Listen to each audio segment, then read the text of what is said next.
This is the Jesuit Catechism. Now, by the way, I already talked about the Jesuits, and if you watch the videos where I talked about the Jesuits, then you have a clear understanding about who the Jesuits really represent and who really backs them spiritually. It's not God, it's not the one true God, it's not Jesus. But this is what they say in the Catechism. Question: what if the Holy Scriptures command one thing and the Pope another, contrary to it? This is the answer. The Holy Scriptures must be thrown aside. This is what they teach in their catechism, people. Throw aside the Bible if the Pope says something otherwise. Question: what is the Pope? He's the vicar of Christ, King of Kings, and Lord of Lords. Wow. These are only titles that belong to God, not no man, not no mere man. This is ridiculous, people. And there is but one judgment seat belonging to God and the Pope. This is blasphemy of the highest order, people. But this is what these people do for this man. And these Catholics don't see it as blasphemy. They don't see it as just being ridiculous. It's pathetic. And this is Which Bible and True and False, edited by David Otis Fuller.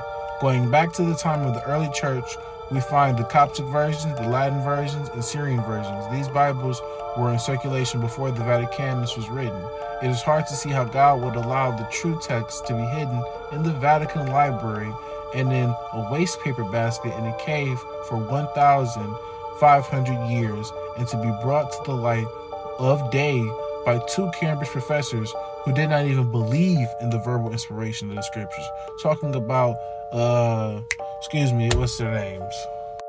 Yeah, Westcott and Hort. Those are the two dudes from Cambridge who did not believe in the verbal inspiration. And I'm going to show you evidence that they didn't believe in it. Now, I already mentioned this to you guys already before, but I'll bring it up again. And I talked about this where I talked about how this man named Helvidius accused this man Jerome of using false manuscripts. And how could Helvidius known that if he had but the true correct version, the true correct manuscripts? And this is what it says, people. And let's Gary it. Which Bible can we trust? Page 61. How could Helvidius have accused Jerome of employing corrupt Greek manuscripts if Helvidius had not the pure Greek manuscript? Even went to Google for you. Helvidius also accused Jerome of translating the Vulgate from corrupt Greek manuscripts. All the works of Helvidius are lost. We know some things about his tract against the belief in the perpetual virginity of Mary only through Jerome's treaty written in response to it. Now, this is Dr. Hoysker, and he quotes the following from Dr. Salmon in his book, Some Thoughts on the Textual Criticism of the New Testament. And he says, naturally, Hort regarded those manuscripts as most trustworthy, which give the readings recognized by Origen. So he recognized the manuscripts of Origen as trustworthy, the ones that he used.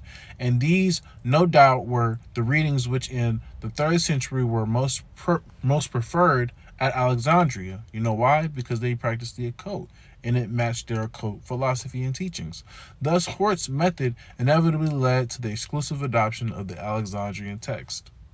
And this is my last one for you guys, and this is quoted in a Let's Gary It, Which Bible Can We Trust? And this on page 236. You will always be my friend, but I can no longer ignore the criticisms. I cannot refute them. And dear brother, I have not a thing against you, but the only thing I can do under God is to renounce every attachment to the New American Standard Bible. Remember, the New American Standard Bible, that is under the manuscript of the Alexandrian text. And this man, Dr. Frank Logsdon, to F. Lockman, is writing him and telling him that he has to renounce his attachment to that Bible version, to that manuscript, the Alexandrian text.